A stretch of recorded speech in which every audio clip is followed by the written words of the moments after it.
Buti dumating ka, Lex. Tulungan mo nga ako dito. Bakit? Ano ba yon? Paki-translate nga tong sulat. Galing sa tagahanga ko.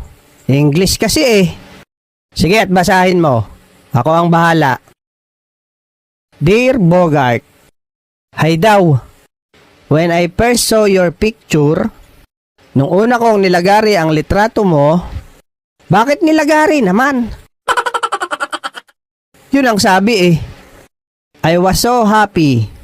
Masaya daw siya. Wow, sumaya pa siya ha? That's why I collect your picture. Kaya kinolekta ko lahat ng litrato mo. I post them in my room so I can show them every day.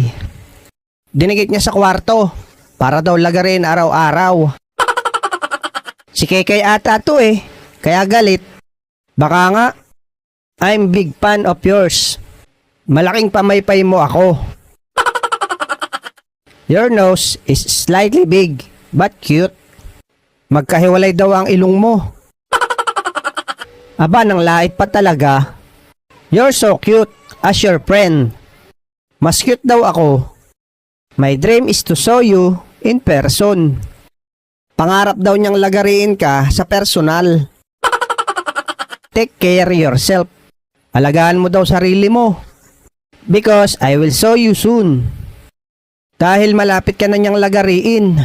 Your loving fan. Ang mamahalin mong pamaypay. Si Kekay nga siguro to. Abay, gusto akong lagariin. Sige, next time patulong ka ulit. Maganda talaga dito, no, Bogart?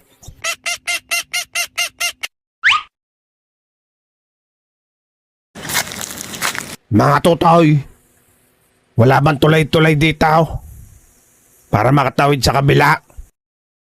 Wala ho, Manong. Ganun ba? Oho, Manong.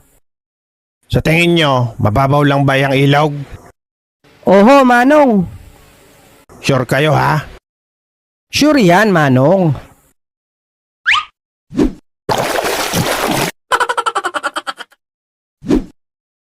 Animal na mga batang to.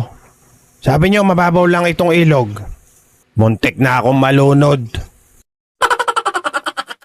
Mababaw yan, Manong. Ayan oh. Tumawid ulit pabalik ang bibe.